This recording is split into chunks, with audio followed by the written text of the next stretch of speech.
Hello everyone, my name is Duke Pandey and you are watching T point academy. Guys, जैसा कि आप देख सकते हैं, अभी कौन सा चैप्टर चल रहा है? अभी चल रहा है the snake and the mirror. The snake and the mirror and this chapter is written by Vaikom Muhammad Basheer. Vaikom Muhammad Basheer. और ये कौन सा पार्ट रहेगा जो आज हम करने वाले हैं? ये होगा पार्ट 4, जिसमें आज हम करेंगे एनसीईआरटी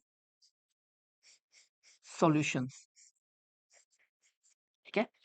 जो पार्ट 1 पार्ट 2 था, उसमें हमने ये जो चैप्टर है the snake and the mirror की लाइन बाय लाइन एक्सप्लेनेशन दी है। मैंने इस चैप्टर को अच्छी तरह एक्सप्लेन करा है line by line part 1 part 2 में। जो पार्ट 3 था the snake and the mirror का, उसमें मैंने इसकी समरी एक्सप्लेन करी है the snake and the mirror की। ठीक है। आपको वो तीनों पार्ट इस वीडियो के डिस्क्रिप्शन में मिल जाएंगे। ठीक है। तो मैं चाहूंगा कि आप सबसे पहले उन तीनों पार्ट को देखें, उसके बाद इस चैप्टर के जो एनसीईआरटी सॉल्यूशन है उसको देखें। ठीक है। तो आज हम करने वाले हैं एनसीईआरटी सॉल्यूशन किसके? The snake and the mirror के। So without wasting more time, let's get started with the first question. चलिए गाइस, क्वेश्चन फर्स्ट देखते हैं the snake and the mirror का। ठीक है। क्वेश्चन फर्स्ट है, sound was a familiar one. What sound did the doctor here? What did he think it was? How many times did he here it? When and why did the sounds? मैं आपको समझाता हूँ। The sound was a familiar one. अब क्या होता है, जैसे मैंने आपको बताया होगा समरी में भी और चैप्टर में भी, the sound was a familiar one. जब जो डॉक्टर है, जब वो रात में डिनर करके वापस आ रहा होता है अपने घर, ठीक है, और जैसे ही वो आता है, अपना दरवाजा खोलता है, जैसे ही वो अपने कपड़े उतारता है, अपना कोट उतारता है, अपनी शर्ट उतारता है, अपनी गंदी सी वेस्ट उतारता है, उसको ना कुछ आवाज आती है। और वो आवाज बहुत ही फेमिलियर वन होती है, मतलब जानी पहचानी होती है उसके लिए। ठीक है। What sound did the doctor है? उसने कैसी आवाज सुनी थी? जो उसको ऐसी लगी कि जानी पहचानी है, वो उसने कैसी आवाज सुनी? What did he think it was? उसको क्या लगा वो कैसी है? How many times did he here it? जो वो आवाज थी उसने कितनी बार सुनी थी? When and why did the sound stop? और ये जो आवाज थी, ये क्यों और कब रुक गई? ठीक है। तो ये था ये क्वेश्चन। अब आपको मैं इसका आंसर समझाता हूं। इसका आंसर है, the doctor heard some noise from above when he open the door. अब क्या होता है, जैसे मैंने आपको बताया, जब डॉक्टर रात में डिनर करके वापस आ रहा होता है, जैसे ही वो अपना रूम का दरवाजा खोलता है, अपना कोट उतारता है, अपनी शर्ट उतारता है, अपनी वेस्ट उतारता है, तभी वो कुछ आवाज सुनता है। तभी वो क्या करता है, कुछ आवाज सुनता है अ, ऊपर से। ठीक है। ऊपर से कुछ आवाज सुनता है। ही thought that the sound was of rats and it was a familiar one. और फिर वो जैसी वो आवाज सुनता है, उसको ऐसे लगता है कि ये आवाज किसकी साइड से आ रही है? रैट्स की साइड से। मतलब उसके घर में बहुत सारे चूहे हैं। ठीक है। और तभी वो उसको इग्नोर कर देता है, मतलब वो आवाज उसने पहले भी सुनी हुई है। वो आवाज, चूहे की आवाज उसने पहले भी सुनी हुई है, इसलिए वो उस आवाज को इग्नोर कर देता है। उसको ऐसा लगता है कि ये पक्का चूहे चूहे की आवाज होगी, इसलिए वो उस आवाज को इग्नोर कर देता है। कौन? डॉक्टर। जब वो खाना खाकर वापस आ रहा होता है, जैसे वो दरवाजा खोलता है, तब वो आवाज सुनता है, उसको ऐसा लगता है कि ये आवाज पक्का चूहों की होगी, इसलिए वो उसको इग्नोर कर देता है। He heard this sound 4 times. और ये जो आवाज होती है, इसको इग्नोर कर देता है, ये उसने 4 बारी सुनी होती है इस स्टोरी के दौरान। 4 टाइम्स। कितनी बारी? 4 बारी। The phrases are, again I heard that sound from above. अब इस स्टोरी को जब आप पढ़ोगे, तो ये जो सेंटेंसेस है, जिसमें हमें पता चलता है कि वो साउंड की बात कर रहा है, वो नॉइस की बात कर रहा है, वो सेंटेंसेस कौन से? वो है ये वाले, again I heard that sound from above. आप जब स्टोरी पढ़ोगे, आपको ये सेंटेंस पक्का मिलेगा, जिसमें जो ऑथर वो कह रहा होता है कि मैंने फिर से वो आवाज सुनी जो मुझे ऊपर से आ रही थी। फिर दूसरा फ्रेज जो इस स्टोरी में यूज किया गया साउंड से रिलेटेड, वो है again came that noise from above, कि फिर से वो आवाज आ रही है ऊपर से। ये एक सेकंड सेंटेंस या सेकंड फ्रेज था जो यूज किया गया था इस स्टोरी में साउंड को बताने के लिए। ठीक है। Suddenly there came a dull थर्ड as if a rubber tube has fallen. फिर आगे स्टोरी को जब आप पढ़ोगे, तो आपको रियलाइज होगा कि एक सेंटेंस ये भी है कि अचानक से क्या होता है, जब डॉक्टर चेयर पे बैठा होता है, अपने आप को एडमायर कर रहा होता है, अपनी ब्यूटी को एडमायर कर रहा होता है, कि वो कितना गुड लुकिंग है, कितना स्मार्ट है, कितना अ, अ, एक तरीके से वो सुंदर है। जब वो इस चीज को एडमायर कर रहा होता है, अपनी ब्यूटी को एडमायर कर रहा होता है, ठीक है, तभी एक पीछे कुछ चीज गिरती है। ठीक है। और वो जो ऑब्जेक्ट होता है वो ऐसा होता है जैसे कोई रबर ट्यूब हो। रबर ट्यूब क्या होती है गाइस, आपने देखा होगा जो साइकिल होती है, साइकिल की जो ट्यूब होती है वो इतनी मोटी होती है, इतनी मोटी और इतनी लंबी होती है। तो इस फॉर्म में कोई कोई चीज उसके पीछे आके गिरती है, किसके, डॉक्टर के, जो डॉक्टर चेयर पे बैठा हुआ उसके पीछे आके गिरती है। ठीक है, उसको ऐसे लगता है कि ये कि वो चूहों की आवाज होगी, वो उस चीज को उस टाइम इग्नोर कर देता है। The sound stop after the appearance of the snake, but जो साउंड होती है वो उसके बाद रुक जाती है। मतलब जैसे ही वो चीज पीछे गिरती है, डॉक्टर को तो पता नहीं होता है कि वो सांप गिरा है, उसको ऐसा लगता है कुछ चीज गिरी होगी, बट जैसे ही वो चीज गिरती है, जितनी भी जो आवाज आ रही होती है रैट्स के द्वारा, जितनी भी साउंड आ रही होती है रैट्स के द्वारा, चूहों के द्वारा, वो रुक जाती है। वो रुक जाती है, क्यों रुक जाती है? क्योंकि शायद वो जो रैट्स है उन्होंने सांप को देख लिया होगा, इसलिए वो थम जाते हैं, वो रुक जाते हैं। ठीक है, और जैसे ही डॉक्टर अपना पीछे टर्न लेता है ये देखने के लिए एक बार कि देख लेता हूं कि क्या गिरा हुआ, वो जैसे ही देखता है, पीछे मुड़ के देखता है, तो क्या देखता है? वो देखता है कि जो सांप है वो रेंगता हुआ उसके चेयर पे आ रहा है, और चेयर से आके वो उसके शोल्डर पे आके बैठ जाता है। ठीक है, तो ये था आंसर इस फर्स्ट क्वेश्चन का। समझ में आ गया अच्छी तरीके से? चलिए गाइस अब सेकंड क्वेश्चन देखते हैं। चलिए गाइस क्वेश्चन सेकंड देखते हैं। क्वेश्चन सेकंड है, what two important and earth-shaking decisions did the doctor take while he was looking into the mirror?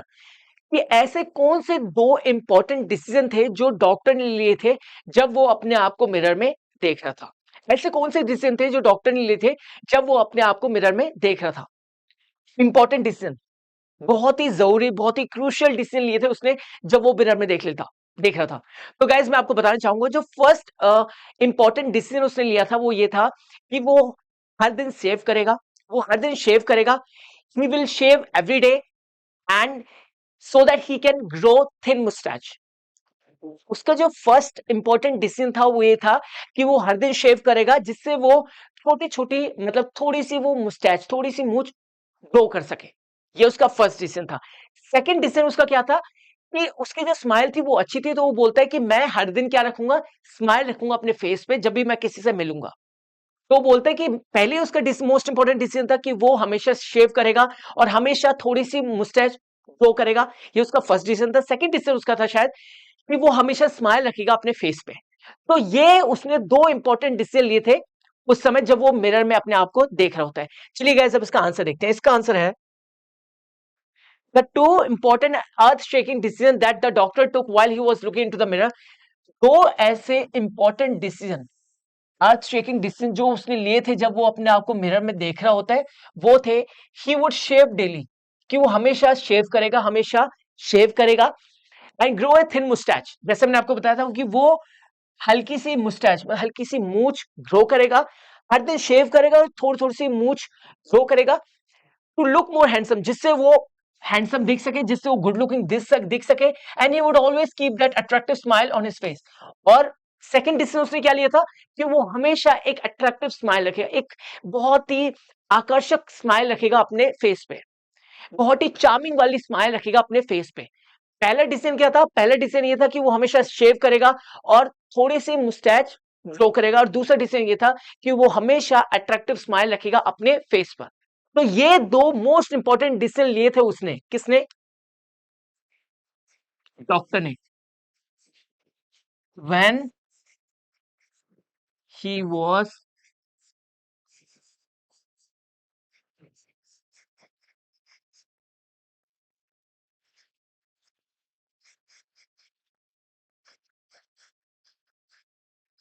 When he was looking into the mirror.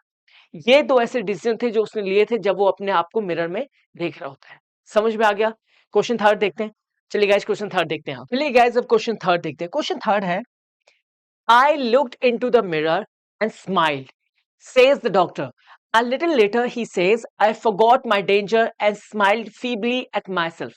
What is the doctor's opinion about himself when he first smiles and when he smiles again? In what way do his thought changes in between and why? आपको मैं एक question third समझाता हूँ। I looked into the mirror and smiled. जब वो when he was sitting in front of the mirror, what he was doing, he was admiring himself. ठीक है, he was talking about his looks, he was talking about how handsome he is. ठीक है, वो उसके बारे में बात कर रहा होता है जब वो मिरर के सामने बैठा होता है, and he was also smiling. And he was also talking about his smile, that uh, he would always keep that smile on his face whenever he will meet anybody. ठीक है, वो हमेशा इसके बारे में बात करो, वो उस समय इसके बारे में बात करो तो कि वो हमेशा स्माइल रखेगा जब भी वो किसी से मिलेगा। ठीक है, ये ये वाली चीज है जब वो अपने आप को मिरर में देख के स्माइल कर रहा होता है इस चीज को लेके कि कितना हैंडसम है वो। ठीक है, जो सेकंड स्माइल होती है, जब वो थोड़ी देर बाद जब सेकंड स्माइल करता है, वो क्या होती है, I forgot my danger and smile feebly at my self. This moment at this moment guys, he is smiling on himself. The doctor is smiling on himself and he is thinking how stupid he is, कि ना तो इसके पास medicine है, अगर मान के चलिए doctor ने इसको डस भी लिया तो इसके पास तो मेडिसिन नहीं है, और ये गरीब भी है, ना इसके पास फर्स्ट एड है, तो इसके पास कुछ भी नहीं है अपने आप को बचाने के लिए।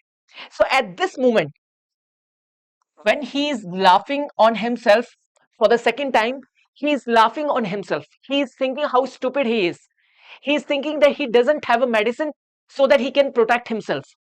If somehow this snake वो उसको काटता है तो ये अपने आप को बचाएगा कैसे? तो वो इस चीज को लेके कि कितना स्टूपिड है, कितना पुअर है, कितना पागल है कि इसके पास तो मेडिसिन ही नहीं है। तो इस चीज को सोच के वो अपने ऊपर हंस रहा होता है कि मैं कितना कितना पागल इंसान हूँ, मैं कितना स्टूपिड हूँ कि मेरे पास कुछ नहीं है जिससे मैं अपने आप को बचा सकूं अगर मुझे ये सांप डस लेता है।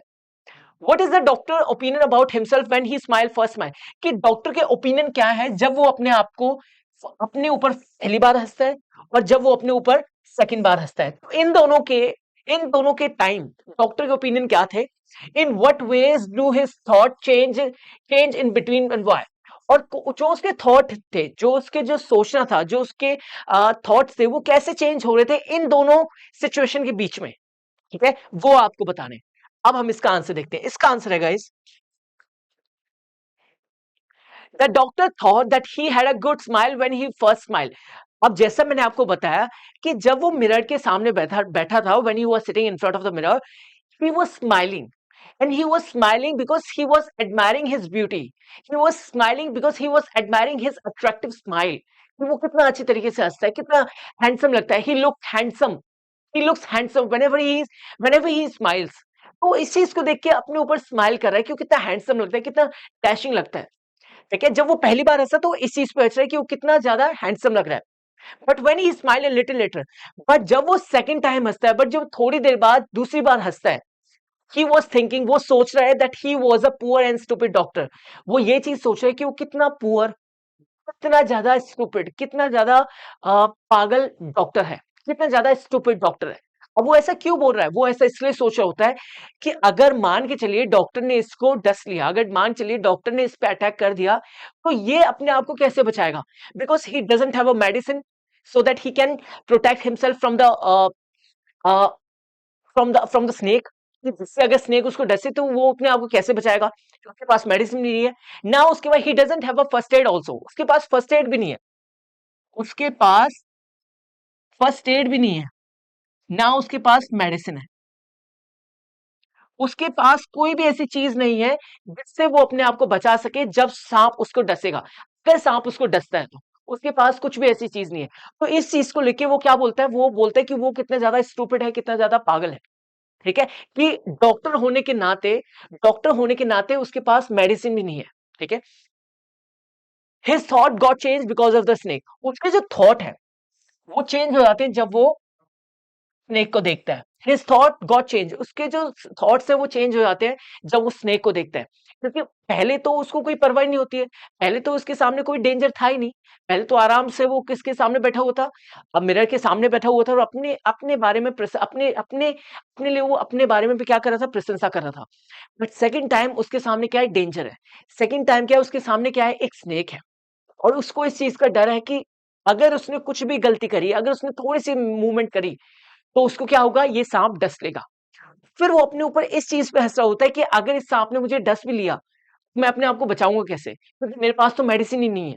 तो इस चीज पे हंस रहा होता है कि मैं कैसा डॉक्टर हुआ कि मेरे पास तो मेडिसिन भी नहीं है अपने आप को बचाने के लिए। His thought change because his life was in now in danger, उसके थॉट्स इसलिए चेंज होते हैं क्योंकि अब उसकी लाइफ डेंजर में थी, उसकी लाइफ अब उसकी लाइफ खतरे में थी, क्योंकि पहले उसको कोई खतरा नहीं था। मिरर के सामने बैठ के अपनी तारीफ करने में। बट अब खतरा था सांप का। अगर इसने थोड़ी सी मूवमेंट करी डॉक्टर ने, तो सांप क्या कर सकता है, अटैक कर सकता है डॉक्टर के ऊपर। ठीक है, तो ये था आंसर थर्ड क्वेश्चन का। समझ में आ गया अच्छी तरीके से? आगे बढ़े, चलिए गाइस अब क्वेश्चन 4 देखते हैं। चलिए गाइस अब सेकंड एक्सरसाइज देखते हैं। This story about a frightening incident is narrated in a humorous way. What makes it humorous? Think of the contrast at present between dreams and reality. Some of them are listed below. Write a short paragraph on each of these to get your answer. ठीक है, अब मैं आपको समझाता हूँ। This story, ये जो story है, the snake and the mirror, about a frightening incident, ये बहुत ही भयानक घटना के ऊपर है। ठीक है, इसमें मरने तक की नौबत आ जाती है। ठीक है, किसकी? डॉक्टर की। ठीक है, बहुत ही क्लोज होता है कि सांप उसको अटैक करने वाला होता है, बट नहीं करता है। ठीक है, बहुत ही भयानक घटना के ऊपर है। जिस तरीके से इस स्टोरी को नरेट करें, जिस तरीके से स्टोरी को बताया, वो बहुत ही ज्यादा ह्यूमरस है, बहुत ही ज्यादा कॉमिकल है, बहुत ही ज्यादा फनी वे में इस स्टोरी को बताया गया है। ठीक है, व्हाट मेक्स इट ह्यूमरस, इस स्टोरी को क्या फनी बनाता है? ठीक है, think of the contrast it present between dreams and reality, आपको अंतर बताना है इस स्टोरी में जो ड्रीम्स और रियलिटी के बीच में दिखाया गया है, जो ड्रीम्स और रियलिटी के बीच में दिखाया गया है। Some of them are listed below, कुछ इनमें से नीचे मेंशन है। Write short paragraphs on each of these to get your answer, आपको क्या करना है, जो नीचे दिए गए क्वेश्चन दिए गए हैं उनके आपको छोटा सा पैराग्राफ लिखना है उनके ऊपर। ठीक है, उनके ऊपर आपको क्या लिखना है, छोटा सा पैराग्राफ लिखना है, जो नीचे जो मेंशन किए गए हैं क्वेश्चन। ठीक है, समझ आ गया? अच्छी तरीके से स्टार्ट करें। चलिए गाइस अब फर्स्ट वो देखते हैं। चलिए गाइस फर्स्ट देखते हैं। फर्स्ट है kind of person the doctor is in terms of money and possession. अब जब भी आप डॉक्टर के बारे में सोचते हैं, आपको क्या क्या समझ में आता है कि पक्का पैसे वाला होगा, पक्का इसके पास कार होगी, पक्का इसके पास घर होगा। ठीक है, जब भी आप डॉक्टर के बारे में सोचते हो, अगर आप सोचते हो कि कोई डॉक्टर है, तो आप हमेशा सोचते हो कि उसके पास पैसा होगा, उसके पास गाड़ी होगी। ठीक है, बट यहाँ पे टोटली उल्टा है। यहाँ पे कहानी कुछ उल्टी है। Doctor is a poor man, जो डॉक्टर है वो बहुत ही गरीब है। He does not have much money, उसके पास ज्यादा पैसा है नहीं, वो बहुत ही ज्यादा कम कमाता है, क्योंकि वो बहुत ही ज्यादा कम पैसे कमाता है, उसकी जो सैलरी वो बहुत ही कम है। He his house has no electricity, और उसके घर में क्या है, इलेक्ट्रिसिटी भी नहीं है, मतलब बिजली भी नहीं है। It is a small rented room which has many rats, और इसका जो घर है वो घर भी नहीं है इसके पास एक रूम है जिसमें बहुत सारे चूहे ऊपर से नीचे डोलते हैं। और क्या है कि, और ये जो रूम है उसका, वो भी उसने किराए पे लिया हुआ है। हम तो सोचते हैं कि डॉक्टर के पास उसका अपना घर होगा, अपनी अपनी गाड़ी होगी, बट यहाँ पे तो उल्टा ही है। यहाँ पे रियलिटी क्या है, यहाँ पे रियलिटी है कि डॉक्टर के पास ना तो पैसा है, ना उसके पास अपना घर है, वो किराए के मकान में, किराए के रूम में रहता है, और रूम में क्या है, बहुत सारे चूहे डोलते रहते हैं। ठीक है, उसके पास 60 पैसे हैं। He has about 60 rupees in his suitcase, और उसके पास कितने पैसे? 60 रुपीज। और वो कहाँ पे इसके? उसके सूटकेस में। along with some shirts and dhotis, he also possesses one solitary black coat। और जो उसका सूटकेस है, उसमें क्या है, उसमें पैसे हैं 60 रुपीज, और उसके साथ साथ कुछ शर्ट्स हैं, कुछ धोतीज है, और क्या है, उसमें एक सॉलिटरी ब्लैक कोट है, और सिर्फ एक ब्लैक कोट है, बस।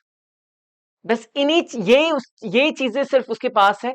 क्योंकि अगर आप देखें, हम जब डॉक्टर के बारे में सोचते हैं, हम सोचते हैं उसके पास क्या होंगे, बहुत सारा पैसा होगा, और पोजेशन में हम सोचते हैं उसके पास बहुत सारी कार होंगे, और बहुत उसका बड़ा घर होगा।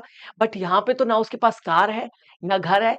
उसके पास पोजेशन के नाम पे बस क्या है, एक सूटकेस है जिसमें उसके पास 60 रुपीज है, और उसमें उसके धोती हैं, कुछ कुछ शर्ट्स हैं।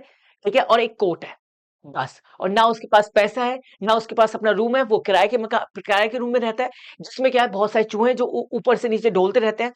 ठीक है, और वो बहुत गरीब है, इलेक्ट्रिसिटी भी नहीं है उसके रूम में, कुछ नहीं है। तो आप देख सकते हो कि जब आप सोचते हो कि डॉक्टर के पास क्या होना चाहिए, यहाँ पे उसका उल्टा है। ठीक है, यहाँ पे क्या है, यहाँ पे उसका उल्टा है। समझ में आ गया?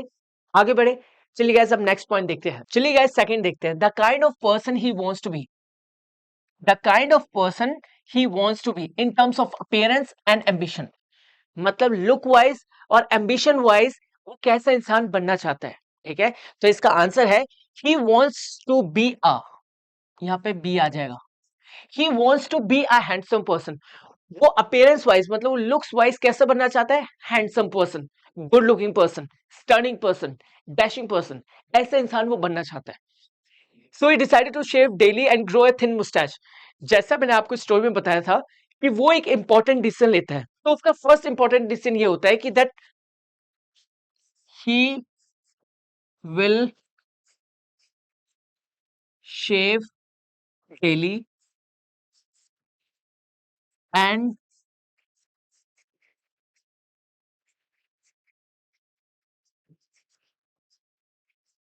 Will grow a thin moustache. मतलब अपने आप को सुंदर दिखाने के लिए वो क्या डिसीजन लेता है फर्स्ट, कि वो हमेशा शेव करेगा, हमेशा वो शेव करेगा, और अपनी हल्की हल्की दाढ़ी क्या करेगा, हल्की हल्की दाढ़ी वो क्या करेगा, ग्रो करेगा, जिससे वो स्मार्ट दिख सके, जिससे वो हैंडसम दिख सके। तो यहाँ पे हो गई उसके पेरेंट्स को लेके, वो लुक्स वाइज क्या चाहता है। अब हम देखते हैं कि वो ड्रीम वाइज, मतलब वो एम्बिशन क्या है उसके, उसका एम्बिशन है he also wishes to accumulate wealth, और वो चाहता है कि वो बहुत सारा पैसा इकट्ठा कर सके अपने ये जो उसकी मेडिकल प्रैक्टिस है उसको करके डॉक्टर बन के वो बहुत सारा पैसा इकट्ठा कर सके, वो उसका एक ड्रीम है। तो यहाँ पे हमने उसकी दो चीजों के लिए बात करी, एक उसका पेरेंट्स और दूसरा उसका एम्बिशन। उसका अपेयरेंस ये है कि वो उसको हैंडसम पर्सन बनना है, बिल्कुल गुड लुकिंग, इसलिए वो डिसाइड करता है कि वो हर दिन क्या करेगा, शेव करेगा और थोड़ी थोड़ी सी दाढ़ी ग्रो करेगा हल्की सी। और उसका जो ड्रीम ये है कि वो चाहता है वो बहुत सारा पैसा क्या कर सके, इकट्ठा कर सके। एक्यूमुलेट मतलब एक तरीके से इकट्ठा करना, ठीक है, बहुत सारा पैसा क्या कर सके, इकट्ठा कर सके। तो ये था इसका आंसर सेकंड का। अब हम देखते हैं थर्ड पॉइंट। चलिए चलिए गाइस, अब सेकंड का फर्स्ट पार्ट देखते हैं, the person he wants to marry. कि अब डॉक्टर कैसी लड़की से शादी करना चाहते हैं, वो किस तरीके की लड़की से शादी करना चाहता है, कौन, डॉक्टर। वेल गाइस, जब आप स्टोरी को पढ़ेंगे तो आपको पता चलेगा कि जो डॉक्टर है उसको उस लड़की से शादी करनी है जो डॉक्टर होनी चाहिए, जिसके पास, मतलब उसके पास सही तरीके का पैसा होना चाहिए, उसके पास पैसा सही होना चाहिए, उसके वो मेडिकल प्रैक्टिस कर रही हो। और एक और चीज जो कहता है वो होती है कि वो लड़की मोटी होनी चाहिए। वो बोलता है कि एक तो डॉक्टर होनी चाहिए, दूसरा उसके पास पैसा होना चाहिए, तीसरा उसके पास मेडिकल प्रैक्टिस वो कर रही हो, चौथा वो बोलता है वो लड़की मोटी होनी चाहिए। अब वो ऐसा क्यों बोलता है, वो बोलता है कि अगर आगे जाके मैं कोई ब्लंडर करूं, आगे जाके मैं कोई मिस्टेक करूं, तो वो लड़की मेरे पीछे ना भागे मुझे पकड़ने के लिए, क्योंकि जितनी वो मोटी रहेगी उतने उसके लिए मुश्किल होगा मुझे पकड़ना, ठीक है। और जितनी वो पतली होगी उतने उसके लिए बहुत ईजी होगा मुझे पकड़ना। तो मैं चाहता हूं कि वो लड़की मोटी होनी चाहिए, ठीक है, जिससे वो मुझे कभी पकड़ ही ना पाए, ठीक है। चलिए इसका आंसर देखते हैं। He wants to marry a woman doctor who has plenty of money and a good medical practice. वो एक ऐसी लड़की से शादी करना चाहता है जो एक वुमेन डॉक्टर हो, जो एक डॉक्टर हो, जिसके पास पैसा हो, और एक और वो बहुत ही अच्छी मेडिकल प्रैक्टिस कर रही हो, ठीक है, वो बहुत ही अच्छी मेडिकल प्रैक्टिस कर रही हो, ठीक है। He wishes to have a fat wife, और उसकी इच्छा होती है कि उसकी जिस लड़की से शादी हो वो बहुत ही मोटी हो, so that she cannot run after him, कि जिससे वो उसके पीछे ना भाग सके, and catch him when he would make a mistake, और ना उसको पकड़ सके जब वो कोई मिस्टेक करे। तो जैसे मैंने आपको बताया था कि वो एक ऐसी लड़की से शादी करना चाहता है जो डॉक्टर हो, जिसके पास पैसा हो, जो मेडिकल प्रैक्टिस कर रही हो, और वो मोटी होनी चाहिए, कि अगर जो डॉक्टर कोई मिस्टेक करे तो वो उसको कभी उसके पीछे ना भागे और ना उसको पकड़ने की कोशिश करे, ठीक है। तो ये था आंसर इस पॉइंट का, समझ में आ गया। चलिए गाइस अब आगे देखते हैं, चलिए गाइस आगे देखते हैं, पर्सन ही एक्चुअली मैरीज। अब गाइस जो पहला पॉइंट था उसमें हमने पढ़ा कि किस तरीके की लड़की से वो शादी करना चाहता है, मतलब वो कैसी लड़की चाहता है जो उसकी वाइफ बने। तो वो चाहता है ऐसी लड़की हो, ए वो डॉक्टर होनी चाहिए, दूसरा उसके पास पैसा होना चाहिए, तीसरा वो मेडिकल प्रैक्टिस कर रही है, चौथा वो मोटी होनी चाहिए।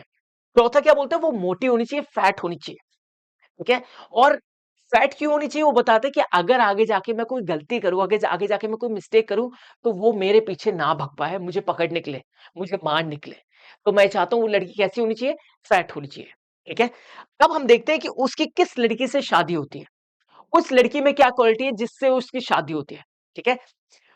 वो जैसी लड़की चाह रहा था वो कैसी होनी चाहिए, एक तो फैट होनी चाहिए, और जो भाग ना सके, एक तो फैट होनी चाहिए, और एक जो भाग ना सके, ऐसी लड़की से वो शादी करना चाहता है, ठीक है। बट उसकी शादी किससे होती है, the person he actually marries is a thin greedy person with the gift of a sprinter.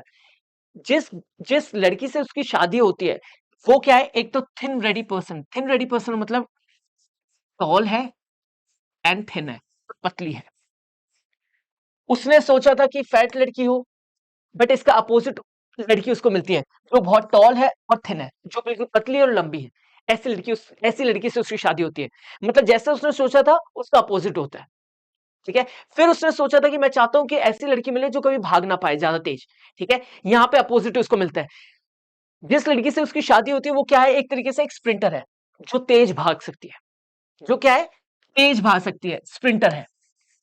उसने सोचा था कि मैं ऐसी लड़की चाहता हूँ जो मोटी हो और जो कभी तेज भाग ना पाए। बट उसकी जिस लड़की से शादी होती है वो कैसी होती है, एक तो टॉल है, लंबी है और पतली है, और स्प्रिंटर भी है जो भाग भी सकती है। तो जैसा वो चाह रहा था वैसा बिल्कुल नहीं होता, बिल्कुल उसका अपोजिट होता है। जैसे वो भाग रहा होता है कि मैं ऐसी लड़की तो बिल्कुल नहीं चाहूंगी जो पतली हो और तेज भाग सकती हो। मैं तो चाहता हूँ ऐसी लड़की मिले जो मोटी हो और भाग ही ना पाए। बट भगवान को कुछ और ही मंजूर था। भगवान उसको ऐसी लड़की देते जिससे वो भाग रहा होता है। ठीक है, जिस जैसी लड़की वो बिल्कुल नहीं चाहता उसको वैसी लड़की देते हैं। और उसको कैसी लड़की देखिए, जो टॉल हो, पतली हो और भाग सकती हो, ऐसी लड़की उसको देते हैं जिससे उसकी शादी होती है। समझ में आ गया?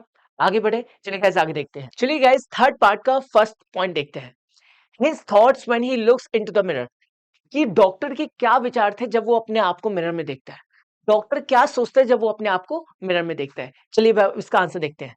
When he looks into the mirror, जब doctor, when doctor looks into the mirror, he thinks that he has a very attractive smile. वो ये सोचता है कि उसकी जो स्माइल है वो बहुत ही ज्यादा अट्रैक्टिव है, बहुत ही ज्यादा चार्मिंग स्माइल है उसकी। वो ये चीज सोचता है जो अपने आप को मिरर में देखता है। So he decides to shave daily and retain his smile. तो वो ये डिसाइड करता है कि वो हर दिन क्या करेगा, शेव करेगा। हर दिन क्या करेगा, शेव करेगा, जिससे वो थिन मुस्टैच ग्रो कर सके, जिससे वो अपनी जो स्माइल है उसको लोगों को दिखा सके। ठीक है, वो क्या डिसाइड करता है, क्या इंपॉर्टेंट डिसीजन लेता है कि वो हर दिन क्या करेगा, शेव करेगा, जिससे वो थोड़ी सी थिन मुस्टैच ग्रो कर सके और लोगों को अपनी अच्छी सी स्माइल दिखा सके। He seems contented when he looks into the mirror. He seems satisfied. और आप हैप्पी बोल सकते हैं। He seems happy when he looks into the mirror. वो बहुत ही खुश दिखता है जब वो अपने आप को मिरर में देखता है। अब वो मिरर में देख के क्यों खुश हो रहा है, क्योंकि वो अपनी अट्रैक्टिव स्माइल देख पा रहा है। वो देख पा रहा है कि वो कितना हैंडसम है, कितना गुड लुकिंग है। तो इस चीज को सोच के वो क्या कर रहा है, वो बहुत ही ज्यादा खुश हो रहा है। ठीक है, तो ये था इस थर्ड का फर्स्ट पार्ट, कि उसके दिमाग में क्या विचार आते हैं जब वो अपने आप को मिरर में देखता है। कौन? डॉक्टर। समझ में आ गया? चलिए गाइस अब आगे देखते हैं। चलिए गाइस थर्ड का सेकंड पार्ट है, his thoughts when the snake is coiled around his arm. कि उसके दिमाग में क्या विचार आते हैं जब जो स्नेक है, जो सांप है, वो जब उसके लेफ्ट आर्म को पूरा लपेट लेता है। जब गोल आकार में उसके लेफ्ट आर्म को पूरा लपेट लेता है तो उसके बाद उसके क्या थॉट आते हैं, उसके दिमाग में क्या विचार आते हैं, वो आपको बताने हैं। किसके दिमाग में? डॉक्टर के। चलिए guys, when that snake coiled around his left arm above the elbow, जब जो स्नेक है, जब वो उसके लेफ्ट आर्म में पूरे गोल आकार में उस पे लपेट लेता है, उसके लेफ्ट आर्म में, ठीक है, उसके कोहनी से ऊपर उसके लेफ्ट आर्म में, ठीक है, he kept sitting there holding his breath. वो उस समय बिल्कुल अपनी सांस रोक के बैठा हुआ है, और ऐसे बैठा हुआ है जैसे कोई वो पत्थर हो, जैसे कोई वो स्टैचू हो एक तरीके से।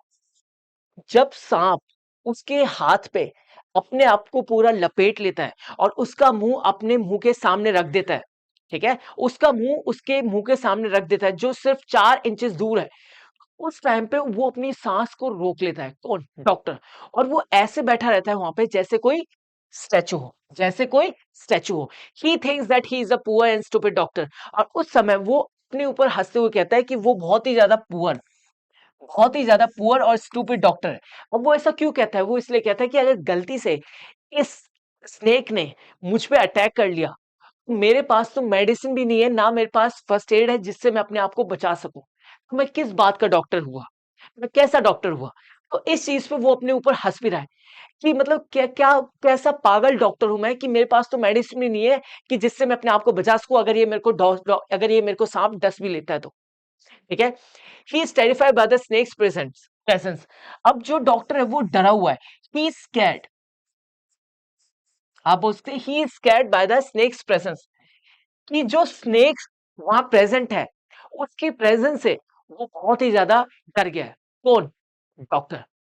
ठीक है, और फिर वो अपनी इस चीज पे भी हंस रहा होता है कि अगर अगर इस गलती से स्नेक ने मुझे अटैक कर भी दिया तो मेरे पास तो मेडिसिन भी नहीं है जिससे मैं अपने आप को बचा सकूं, तो मैं किस बात का डॉक्टर हुआ। तो वो इस चीज को लेके अपने ऊपर ही हंस रहा होता है। ठीक है, बट वो कुछ भी मूवमेंट नहीं कर रहा होता है, अपनी सांस रोक के बैठा हुआ होता है जैसे स्टैचू की तरह। ठीक है, तो ये विचार आते हैं, ये थॉट्स आते हैं उसके दिमाग में जब सांप उसके लेफ्ट आर्म को पूरा लपेट लेता है। ठीक है, समझ में आ गया? आगे बढ़े, चलिए गाइस आगे देखते हैं, चलिए गाइस अब आगे देखते हैं। Thinking about language. Okay, so first है, here are some sentences from the text, say which of them tell you that the author A was afraid of the snake, B was proud of his appearance, C had a sense of humor, D was no longer afraid of the snake। अब क्या है, text में से ये जो chapter था इसमें से कुछ सेंटेंसेस निकाले हैं, और वो कितने सेंटेंसेस है, या हम बोल सकते हैं स्टेटमेंट है, वो 10 स्टेटमेंट्स हैं। ठीक है, ये 10 स्टेटमेंट्स दी गई हैं, इनको पढ़ के आपको ये बताना है कि उन 10 स्टेटमेंट्स में से कौन कौन सी स्टेटमेंट इन चारों में क्या कर सकती है, फिट बैठ सकती है। आपको पहले स्टेटमेंट पढ़नी है, उसके बाद आपको ये देखना है कि कौन सी स्टेटमेंट इसमें फिट बैठ सकती है, कौन सी स्टेटमेंट इसमें फिट बैठ सकती है, कौन सी स्टेटमेंट इसमें फिट बैठ सकती है, और कौन सी स्टेटमेंट इसमें फिट बैठ सकती है। आपको 10 स्टेटमेंट पढ़नी है, और फिर आपको क्या करना है, पढ़ के आपको समझना है कि कौन सी स्टेटमेंट इन चारों में, इन कॉलम में, ये जो 4 कॉलम है इनमें फिट बैठ सकती है। जैसे पहला है was afraid of the snake, कि जो डॉक्टर था वो किससे डर गया था, स्नेक से, वो बहुत डर रहा था स्नेक से। कौन सी ऐसी स्टेटमेंट है, इन 10 में से कौन सी ऐसी स्टेटमेंट है जो बिल्कुल परफेक्टली बैठती है इस वाले पार्ट में, इस वाले कॉलम में। ठीक है, सेकंड है was proud of his appearance, कि जो डॉक्टर था वो अपनी अपीयरेंस के बारे में, अपनी लुक को लेके अपनी तारीफ कर रहा था। तो ये जो 10 स्टेटमेंट्स हैं इनमें से कौन सी स्टेटमेंट होगी जो इसमें परफेक्टली फिट बैठेगी, फिर आपको वो इसमें रखनी है। सी है had a sense of humour, कि जब उसने हंसने वाली बात करी तो कौन सी ऐसी स्टेटमेंट है जो हंसने वाली बात कर रही है, तो वो आपको फिर इसमें रखनी है। ठीक है, कितनी भी हो सकती है स्टेटमेंट। ठीक है, was no longer afraid of the snake, और कौन सी ऐसी स्टेटमेंट है जो ये डिफाइन करती है कि अब उसको सांप से डर नहीं लग रहा था। ठीक है, समझ में आ गया? अब हम चलते हैं और देखते हैं कि कौन कौन सी स्टेटमेंट दी गई है, उसके बाद हम फाइंड आउट करेंगे कि कौन कौन सी स्टेटमेंट इन चारों में बैठ सकती है। ठीक है, सो पहले स्टेटमेंट देखते हैं। I was turn to stone, I was turn to stone, इसका मतलब हुआ कि वो क्या बन गया था, स्टैचू बन गया था। जो डॉक्टर था वो स्टैचू बन गया था। अब डॉक्टर स्टैचू क्यों बन गया था, क्योंकि उसको बहुत डर लग रहा था, क्योंकि उसको बहुत डर लग रहा था। तो इसमें हम क्या पता कर रहे हैं कि उसको बहुत ही डर लग रहा है, क्या लग रहा है, बहुत डर लग रहा है। ठीक है, I was no mere image cut in granite, अब जो सेकंड स्टेटमेंट है इसका मतलब ये हुआ कि अब उसको डर नहीं लग रहा था, अब वो फिर से एक नॉर्मल फ्लैश एंड ब्लड इंसान में चेंज हो चुका था।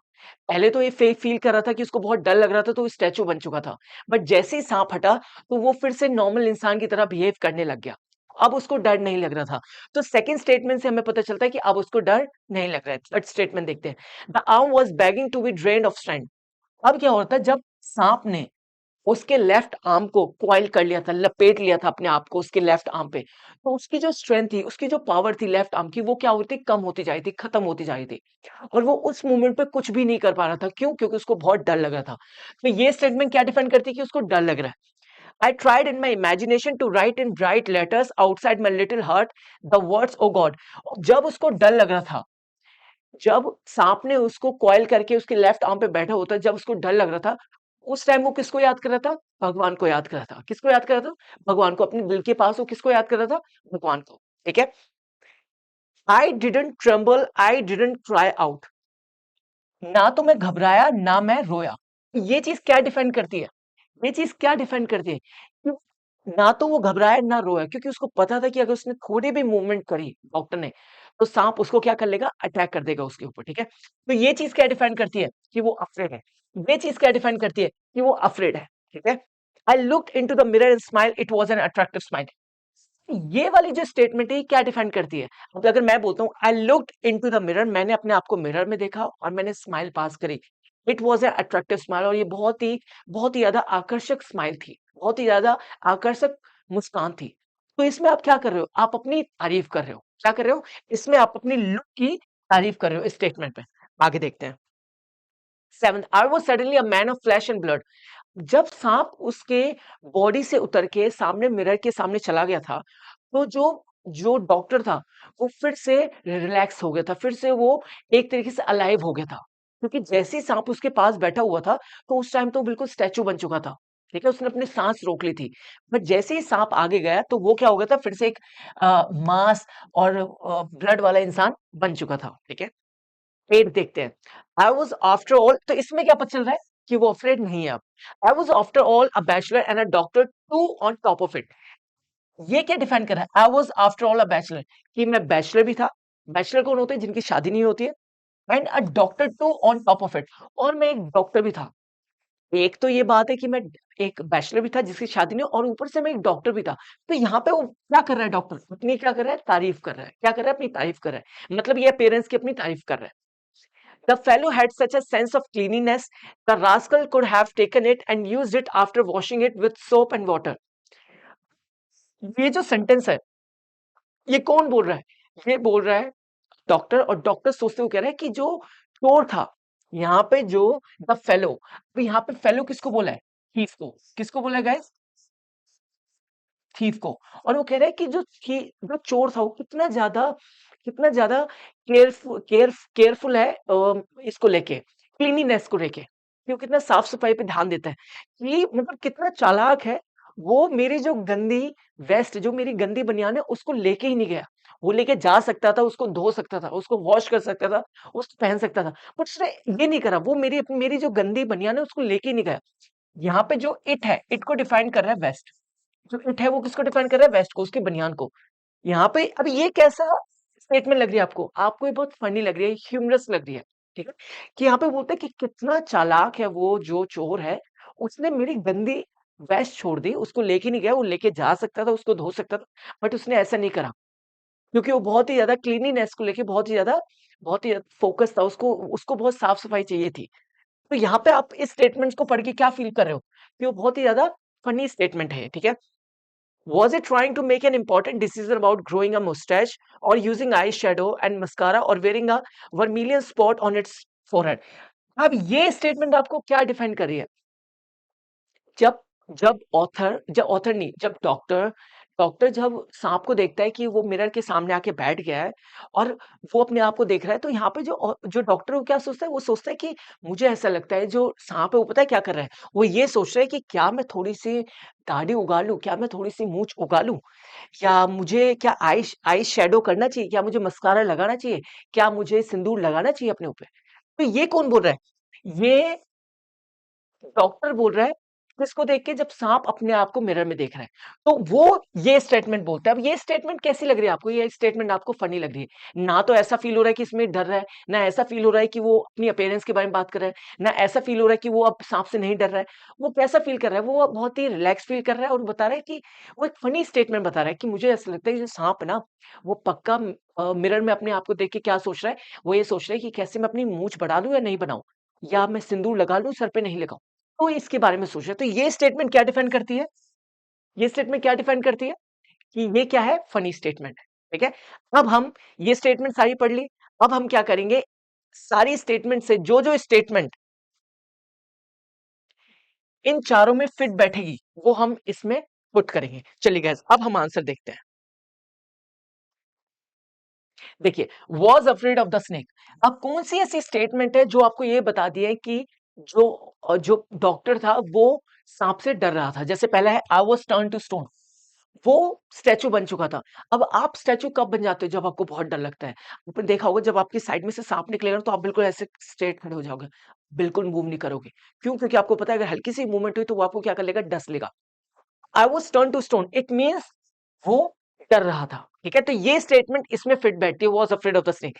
सेकेंड है the arm was beginning to be drain of strength, कि जो उसकी लेफ्ट आर्म थी, उसकी जो लेफ्ट आर्म थी उस पे क्या था? सांप ने कॉइल करके बैठ गया था।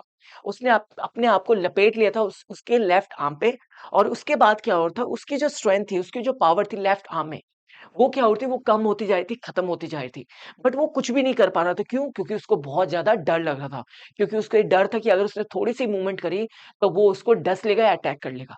तो ये जो स्टेटमेंट है, क्या डिफाइन करती है कि उसको बहुत डर लग रहा था। Was afraid of the snake, जो डॉक्टर था, वो उससे डर रहा था स्नेक से। तो ये बिल्कुल स्टेटमेंट सेकंड वाली फर्स्ट में ये was afraid of the snake में फिट बैठती है। थर्ड है, I tried in my imagination to write in bright letters outside my little heart the words O God. Guys, आप भगवान को कब याद करते हो? आप भगवान को तब याद करते हो जब आपको बहुत डर लग रहा होता है। जब आपको बहुत ज्यादा डर लग रहा होता है, तब आप क्या करते हो? आप किसको याद करते हो? आप भगवान को याद करते हो। तो सेम सिचुएशन यहाँ पे थी। जो डॉक्टर था, जब सांप ने अपने आप को कॉइल करके वो बैठा हुआ था उसके लेफ्ट आर्म पे, तो जो डॉक्टर था वो बहुत डर गया था। ठीक है? और वो भगवान को याद कर रहा था, ओ गॉड कर रहा था, वो भगवान को याद कर रहा था अपने दिल के पास।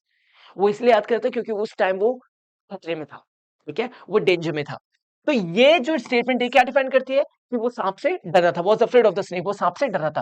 ये बिल्कुल इसमें फिट बैठती है। नेक्स्ट है, I didn't tremble, I didn't cry out. ना मैं घबराया, ना मैं रोया। अब उसने ऐसा क्यों नहीं करा?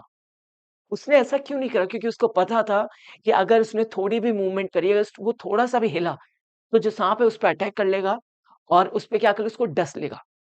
इसलिए ना तो वो शिवर करता है, ना वो रोता है। क्यों? क्योंकि वो बहुत डरा हुआ है और अगर डरते-डरते अगर थोड़ी-सी मूवमेंट कर देता, तो क्या हो जाता?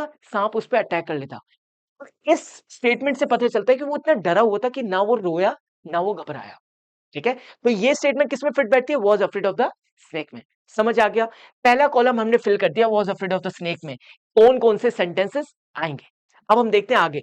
4 सेंटेंसेस इसमें आ गए, 4 स्टेटमेंट इसमें आ गए। अब कितने रह गए? 6 रह गए। 6 देखते हैं। नेक्स्ट है was proud of his appearance. कौन सी ऐसी स्टेटमेंट है जो बताती है कि जो डॉक्टर था वो अपनी तारीफ कर रहा था? जैसे एक स्टेटमेंट है, I looked into the mirror and smile, it was an attractive smile. अब ये जो स्टेटमेंट थी, ये डिफाइन करती है कि जो डॉक्टर है, जैसे स्टेटमेंट क्या है, I looked into the mirror and smile. अब डॉक्टर क्या कहता है कि मैं अपने आप को मिरर में देखता हूँ और स्माइल करता हूँ। क्यों? क्योंकि मेरी बहुत ही अट्रैक्टिव स्माइल आ रही है। इस स्टेटमेंट से आपको क्या समझ में आता है? ऑब्वियसली वो अपनी तारीफ कर रहा है। अगर आप बोलते हो मैं अपने आप को मिरर में देखता हूँ, स्माइल करता हूँ और मेरी अट्रैक्टिव, मेरी आकर्षक स्माइल आ रही है, तो आप क्या कर रहे हो? अपनी ही तो तारीफ कर रहे हो। तो ये बिल्कुल स्टेटमेंट ये फिट बैठती है किसमें? Was proud of his appearance. ये जो डॉक्टर था वो अपनी अपीयरेंस को लेके बहुत प्राउड फील कर रहा था। ठीक है? तो बिल्कुल फिट बैठती है। नेक्स्ट है, I was after all bachelor and a doctor too on top of it. ये स्टेटमेंट क्या डिफाइन करती है? ऑब्वियसली ये डिफाइन करती है कि was proud of his appearance. वो अपनी चीज़ों को लेके, अपने बारे में क्या कर रहा था? तारीफ कर रहा था। अब यहाँ पे किसकी बात हो रही है? वो अपनी तारीफ कर रहा है कि एक तो मैं बैचलर हूँ, ऊपर से मैं डॉक्टर भी हूँ। एक तो मैं बैचलर हूँ, आई वाज़ आफ्टर ऑल बैचलर, एक तो मैं बैचलर भी हूँ और ऊपर से मैं क्या हूँ? डॉक्टर भी हूँ। तो वो क्या कर रहा है? अपनी तारीफ कर रहा है। तो ये जो स्टेटमेंट है, ये बिल्कुल फिट बैठती है was proud of his appearance में।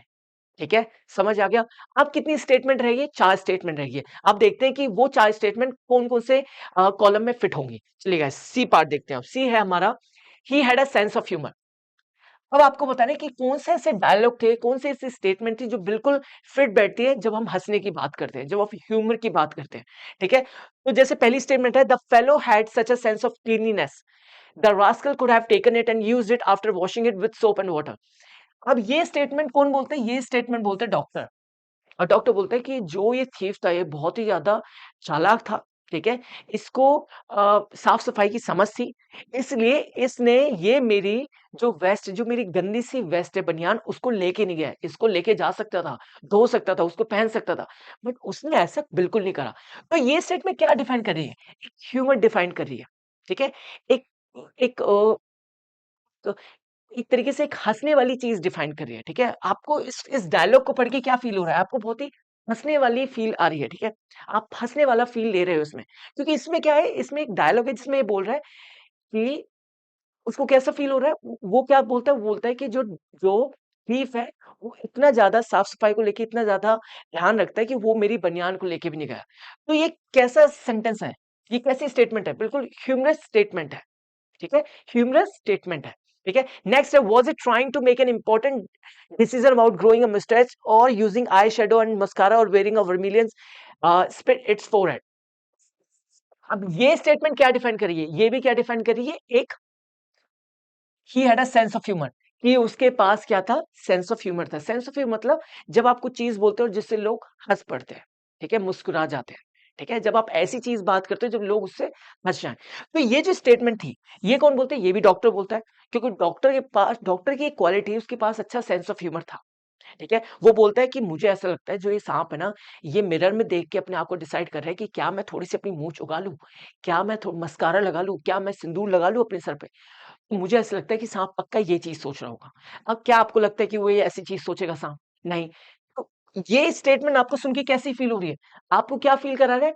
एक आपके मुंह पे स्माइल ला रहा है, ठीक है, आपके मुंह पे क्या ला रहा है? एक स्माइल ला रहा है।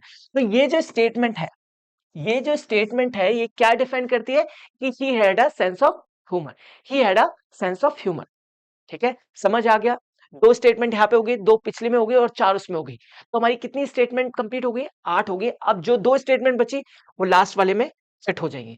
जैसे he was no longer afraid of the snake, कि वो अब स्नेक से नहीं डर रहा था। अब कौन सी ऐसी स्टेटमेंट है जो हमें ये बताती है कि अब वो स्नेक से नहीं डर रहा था? जैसे पहली है, I was no mere image cut in granite, कि अब उसको सांप से डर नहीं लग रहा था।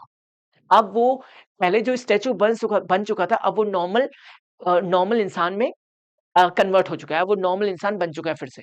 अब उसके अंदर मांस भी और खून भी बह रहा है अच्छी तरीके से, ठीक है। तो ये जो स्टेटमेंट है, वो ये डिफाइन करती है कि अब वो स्टैचू में नहीं बना हुआ है, ठीक है। इसका मतलब ये हुआ कि अब उसको डर नहीं लग रहा है, क्योंकि जब क्या हो गया है, सांप अब उसके हाथ से निकल के आगे जा चुका है, तो अब उसको डर नहीं लग रहा है। तो ये जो स्टेटमेंट ये डिफाइन करती है कि अब उसको डर नहीं लग रहा है। He was no longer afraid of the snake. Next है, I was suddenly a man of flesh and blood. I was suddenly a man of flesh of blood. जब आपने देखा होगा, जब सांप उसके पास चढ़ जाता है तो बिल्कुल स्टैचू बन जाता है। क्या बन जाता है? बिल्कुल स्टैचू। और जब सांप उससे दूर चले जाता है तो फिर से अलाइव हो जाता है। पहले तो स्टैचू बना हुआ था, जब तक सांप था उसने अपनी सांस रोक ली तो बिल्कुल मूव नहीं कर रहा था, ठीक है, बिल्कुल स्टैचू बन चुका था पत्थर की तरह। बट अब जैसे ही सांप चला गया तो उसको ऐसा फील होने लग गया कि उसके अंदर मांस आ गया है, फिर से उसके अंदर जो ब्लड है वो फ्लो करने लग गया है फिर से। तो ये जो स्टेटमेंट है, ये क्या डिफाइन करती है कि अब उसको डर नहीं लग रहा है। क्यों? क्योंकि अब जो स्नेक है वो क्या कर चुका है? जा चुका है। क्या कर चुका है? जा चुका है। तो अब आप देख सकते हैं कि जो हमारा पहला था, was afraid of the snake, इसमें कितनी स्टेटमेंट आई है? 4 स्टेटमेंट, ठीक है। नेक्स्ट है, he was proud of his appearance, इसमें कितनी स्टेटमेंट आई है? 2 स्टेटमेंट है जो इसमें फिट बैठी है। लास्ट है, he had a sense of humour, इसमें कितनी स्टेटमेंट आई है? इसमें 2 स्टेटमेंट आई है। और इसके बाद है, he was no longer afraid of the snake, इसमें कितनी स्टेटमेंट आई है? इसमें भी 2 स्टेटमेंट आई है। समझ आ गया क्वेश्चन अच्छी तरीके से? बिल्कुल। कोई डाउट? गाइस अगर आपको नहीं समझ में, फिर से देखना, आपको समझ में आ जाएगा, ठीक है। चलिए अब नेक्स्ट क्वेश्चन देखते हैं। चलिए गाइस अब नेक्स्ट देखते हैं। Expression used to show fear, ऐसे एक्सप्रेशन जो आपके फियर को दर्शाते हो, जो आपके डर को बताते हो, ठीक है। Can you find expression in the story that tell you that the author was frightened? Read the story and complete the following sentences. क्या आप वो एक्सप्रेशन फाइंड आउट कर सकते हो स्टोरी में से जो ये बताते हैं कि जो ऑथर था, मतलब जो डॉक्टर था, वो बहुत डर गया था? कौन से ऐसे एक्सप्रेशन है जो आपको ये बता सकते हैं कि जो डॉक्टर था वो बहुत डर गया था? ही वॉज वेरी अफ्रेड, ठीक है। रीड द स्टोरी, आपको स्टोरी रीड करनी है and complete the following sentence, और ये सेंटेंस आपको कंप्लीट करने हैं। ये जो सेंटेंसेस हैं, ठीक है, ये सारे इस स्टोरी में दिए गए हैं, इस चैप्टर में दिए गए हैं, और आपको क्या करना है? अब इनको फिलअप करना है, ठीक है। जैसे अब हम इसको सॉल्व करते हैं, ठीक है। जैसे पहला है, आई वॉज टर्न, क्या हो गया? To stone. I was turn to stone, I was turn to stone. इसका मतलब ये हुआ कि जैसे ही मैंने सांप को देखा, मैं क्या बन गया? मैं बिल्कुल स्टैचू बन गया। मैं बिल्कुल स्टैचू बन गया, कि जो बिल्कुल ऐसा इंसान जो बिल्कुल मोशनलेस हो, जो बिल्कुल भी मूव ना कर रहा हो, ठीक है, उसको हम क्या बोलते हैं? I was turn to stone, मतलब बिल्कुल मैं क्या बन गया था? स्टैचू बन गया था, जैसे ही मैंने सांप को देखा अपने कंधे पे चढ़ते हुए, ठीक है। तो ये जो सेंटेंस है, ये क्या डिफाइन करता है? कि he was badly afraid, he was frightened, ठीक है, ही वाज टेरिफाइड, ठीक है। कौन? डॉक्टर। ये स्टेटमेंट क्या डिफाइन करते हैं? कि वो बहुत ही ज्यादा डर गया था, डॉक्टर। सेकंड है, आई सैट देयर होल्डिंग, मैं वहां बैठा था, माई ब्रेथ, अपनी सांस रोक के, होल्डिंग माई ब्रेथ, अपनी सांस रोक के। आप अपनी सांस को कब रोकते हो? आप अपनी सांस को तब रोकते हो जब आप बहुत डर जाते हो, क्योंकि आपको जब डर लगने लगता है तो आप क्या करते हो? अपनी सांस को रोक लेते हो। आपको इतना तगड़े तरीके से डर लगने लगता है, ठीक है? आपने देखा होगा जब भी आप अपनी सांस रोकते हो, मोस्टली ये हो रहा होता है कि आप उस टाइम डर रहे होते हो, ठीक है? आप बिल्कुल मूवमेंट नहीं करते हो। तो ये जो सेंटेंस है, आई सैट देयर, मैं वहां बैठा था अपनी सांस रोक के, ये क्या डिफाइन करता है? कि जो डॉक्टर था वो बहुत ही ज़्यादा डर गया था। जो डॉक्टर था वो बहुत ही ज़्यादा डर गया था। जब भी आप इस सेंटेंस को यूज़ करें, होल्ड जब भी आप यूज़ करेंगे holding my breath, it means या तो आप पानी में कूद रहे हैं, पानी में अपनी साँस रोक रहे हैं, या आप डर के मारे साँस रोक रहे हैं। तो ये जो स्टोरी है, इससे पढ़ के हमें ये लगेगा कि होल्डिंग माय ब्रेथ इसने क्यों रोका? इसने अपनी साँस क्यों रोकी? क्योंकि उसको बहुत ज़्यादा डर लग रहा था। किसको? डॉक्टर को। समझ आ गया? आगे देखते हैं। In the light of the lamp I sat there like a stone image in the flash. कि जो लैंप की, जो इसका केरोसिन लैंप था, उसकी जो लाइट थी, उसकी जो रोशनी थी, उसके साथ, उसके सामने में कैसे बैठा हुआ था? I stone image in the flash. कि ऐसे कि जैसे मैं क्या बन गया हूँ? स्टैचू बन गया हूँ। मैं क्या बन गया हूँ? एक स्टैचू बन गया हूँ। बस मेरा दिमाग चल रहा है, बट मेरी बॉडी क्या है? बिल्कुल एक पत्थर की तरह बन चुकी है। मेरी जो बॉडी है वो पत्थर की तरह बन चुकी है। अब ऐसा क्यों हो रहा है? क्योंकि वो बहुत ही ज़्यादा डर गया था। जैसे ही उसने देखा कि सांप ने उसके क्रॉल करते हुए कमर से उसके कंधे पे आके बैठ गया है, वो उस केरोसिन लैंप के सामने ऐसे बैठा रहा, जैसे कोई ऐसा इंसान जो बिल्कुल मोशनलेस हो, जो बिल्कुल भी मूव नहीं कर रहा है, ठीक है? वो एक पत्थर बन चुका है, बट जो उसका माइंड है बस वही वर्क कर रहा है, वही एक्टिव है, ठीक है? तो ये जो सेंटेंस है, ये क्या डिफाइन करता है कि वो बहुत ज़्यादा डर गया था। कौन? डॉक्टर वाज़ वेरी टेरिफाइड और डॉक्टर वाज़ फ्राइटेंड, ठीक है? तो जो पहला सेंटेंस है, I was turned to stone, ये भी डिफाइन करता है कि वो बहुत ज़्यादा डर गया था, ठीक है? इससे हमें पता चलता है कि वो बहुत ज़्यादा डर गया था। सेकंड है, I sat there holding my breath, ये सेंटेंस भी डिफाइन करता है कि वो बहुत ज़्यादा डर गया था। He was very afraid, he was frightened, he was terrified. Third है, in the light of lamp I sat there like a stone image in the flash. और ये सेंटेंस भी डिफाइन करता है, ये एक्सप्रेशन भी डिफाइन करता है like a stone image in the flash, कि वो बहुत ज्यादा डरा हुआ था, वो बहुत ज्यादा डरा हुआ था। पहला हुआ to stone, turn to stone, ये वाला एक्सप्रेशन, होल्डिंग माय ब्रेथ, ये वाला एक्सप्रेशन, और like a stone image in the flash, ये वाला एक्सप्रेशन। ये तीनों एक्सप्रेशन क्या डिफाइन करते हैं? उसके डर को डिफाइन करते हैं। किसके डर को? किसके डर को? डॉक्टर के डर को, होम्योपैथिक डॉक्टर डॉक्टर के डर को। समझ आ गए? ये आंसर समझ में आ गया अच्छी तरीके से? आगे बढ़े, चलिए गाइस अब आगे देखते हैं। चलिए गाइस अब नेक्स्ट एक्सरसाइज देखते हैं। नेक्स्ट है, in the sentences given below, some words and expression are italicized. They are variously mean that one first is very frightened, second is too scared to move, third is frightened by something that happens suddenly, make fourth makes another feel frightened. अब मैं आपको समझाता हूँ क्या है। आपको कुछ sentences दिए गए हैं, मैं आपको सेंटेंसेस दिखाता हूँ। First, second, third, fourth, fifth, six, seventh. ये जो सेंटेंसेस है इसमें क्या है, कुछ आपको वर्ड्स दिए गए हैं, कुछ आपको वर्ड्स दिए गए हैं, कुछ आपको एक्सप्रेशन दिए गए हैं। कुछ आपको वर्ड्स दिए गए हैं इन सेंटेंसेस में, और कुछ आपको एक्सप्रेशन दिए गए हैं, ठीक है? और ये जो एक्सप्रेशन और वर्ड्स हैं ये इटैलिक फॉर्म में लिखे गए हैं, ये इटैलिक फॉर्म में मेंशन है। ये सेंटेंस में ये जो वर्ड्स और एक्सप्रेशन है ये पर्टिकुलरली इटैलिक फॉर्म में मेंशन है, ठीक है? They are variously mean that the one. अब क्या है, ये जो वर्ड्स और एक्सप्रेशन है इनका अलग अलग मीनिंग हो सकता है। अलग अलग एक्सप्रेशन और अलग अलग वर्ड का अलग अलग मीनिंग हो सकता है, ठीक है? और उनका अलग अलग मीनिंग इन चारों में से कोई एक होगा। उन अलग अलग एक्सप्रेशन और अलग अलग वर्ड्स का मीनिंग इन चारों में से एक होगा। या किसी वर्ड और किसी एक्सप्रेशन का मीनिंग हो सकता है इज वेरी फ्राइटेंड, कि बहुत डर गया। किसी वर्ड और किसी एक्सप्रेशन का मीनिंग हो सकता है इज वेरी फ्राइटेंड, कि बहुत डर गया। किसी वर्ड और किसी एक्सप्रेशन का मीनिंग हो सकता है is too scared to move, कि इतना डर गया कि मूव भी नहीं कर पा रहा है, ठीक है? किसी का भी हो सकता है मीनिंग। थर्ड है, is frightened by something that happened suddenly, कि इतना डर गया किस चीज से, कि कोई चीज आपके सामने अचानक हुई है उस चीज से। कि इतना डर गया किस चीज से, कोई चीज जो आपके सामने अचानक हुई है, ठीक है? फोर्थ है, किसी भी एक्सप्रेशन और किसी भी वर्ड का मीनिंग ये भी हो सकता है मेक्स अनदर फील फ्राइटन, किसी और को डरा देना, किसी और को डरा देना। किसी भी एक्सप्रेशन और किसी भी वर्ड का मीनिंग इन चारों में से कोई एक तो जरूर होगा, ठीक है? अब आगे देखते हैं। Match the meanings with the words expression in the italic and write the appropriate meaning next to the sentence. The first one has been done for you. आपको क्या करना है, ये जो इटैलिक में और वर्ड्स, ये जो वर्ड और एक्सप्रेशन इटैलिक में लिखे गए हैं, मेंशन किए गए हैं सेंटेंसेस में, उनके सामने आपके उनके मीनिंग मेंशन करने हैं, उनके सामने आपको उनके मीनिंग लिखने हैं, ठीक है। जैसे फर्स्ट में एक्सप्रेशन ऑफ वर्ड कौन सा है, इसमें क्या है, फर्स्ट में एक्सप्रेशन है, was scared out of my wits, ठीक है, इसका मीनिंग क्या होगा। सेकंड क्या है, अफ्राइड, ये एक वर्ड है, इसका मीनिंग क्या होगा। थर्ड क्या है, थर्ड में जंप्ड आउट ऑफ स्किन, ये एक एक्सप्रेशन है जो इटैलिक फॉर्म में लिखा गया है, इसका मीनिंग क्या होगा। फोर्थ है गिव मी अ फ्राइट, ये एक क्या है, ये एक एक्सप्रेशन है, इसका मीनिंग क्या होगा। फिफ्थ क्या है, your hair stand on end, इसका मीनिंग क्या होगा इस एक्सप्रेशन का। पैरालाइज्ड विथ फियर, इसका मीनिंग क्या होगा इस एक्सप्रेशन का। सेवंथ है नॉट मूविंग अ मसल, इस एक्सप्रेशन का मीनिंग क्या होगा, ठीक है, ये आपको बताना है, ठीक है। और ये जो एक्सप्रेशन और जो वर्ड्स मैंने आपको अंडरलाइन करे हैं, इनका मीनिंग इन चारों में से कोई एक तो जरूर होगा, इन चारों में से कोई एक तो जरूर होगा, ठीक है। अब हमें क्या करना है, आपको क्या करना है, ये जो सेंटेंसेस दिए गए हैं, इनमें जो इटैलिक फॉर्म में ये जो वर्ड्स और एक्सप्रेशन है, इनके मीनिंग आपको मेंशन करने हैं, इनके मीनिंग आपको सामने लिखने हैं। पहला हो चुका है, I knew a man was following me, I was scared out of my wits.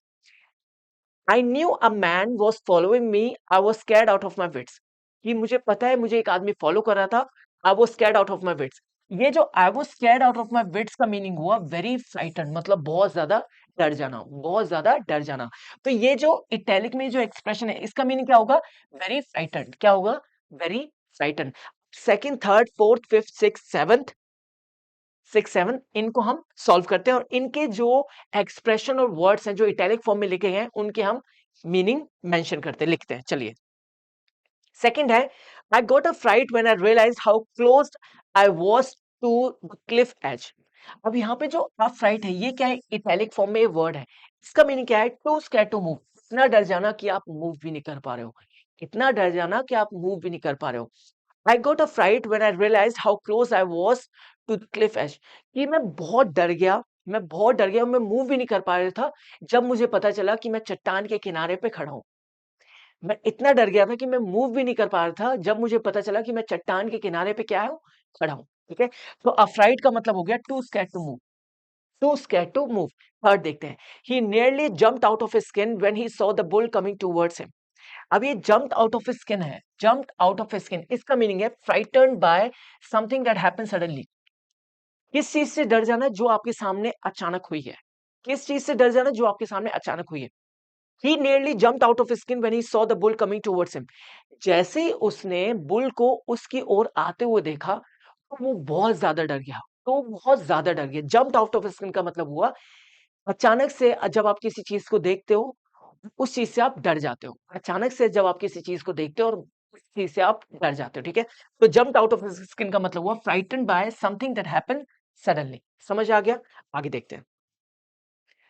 Fourth है, you really gave me a fright when you trapped up behind me like that. अब इसमें जो गेव मी अ फ्राइट है, इसका meaning है made someone feel frighten, किसी को बहुत ही गंदा डरा देना, किसी को बहुत ही ज्यादा डरा देना, ठीक है। You really gave me a fright when you crept up behind me like that, तुम मुझे हमेशा डरा देते हो जब तुम पीछे से ऐसे आते हो, तुम मुझे बहुत ही ज़्यादा डरा देते हो जब तुम पीछे से ऐसे आते हो। गिव मी अ फ्राइट मतलब मेड समवन फील फ्राइटन्ड, किसी को बहुत ज़्यादा डरा देना, ठीक है? समझ आ गया? फिर देखते हैं। Wait until I tell a story, it will make your hair stand on and.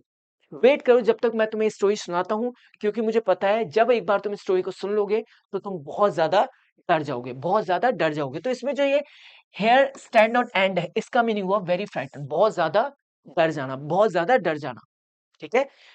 ये जो expression hair stand on end, इसका मतलब ये हुआ वेरी फ्राइटन, मतलब इतना डर जाओगे कि तुम्हारे बाल खड़े हो जाएंगे। अब बाल खड़े होने का मतलब ये नहीं कि आपके बाल खड़े हो जाएंगे, इसका मतलब है कि आप बहुत ज्यादा डर जाओगे। असल में आपके बाल खड़े नहीं होंगे, इसका मतलब है कि आप बहुत ज्यादा डर जाओगे।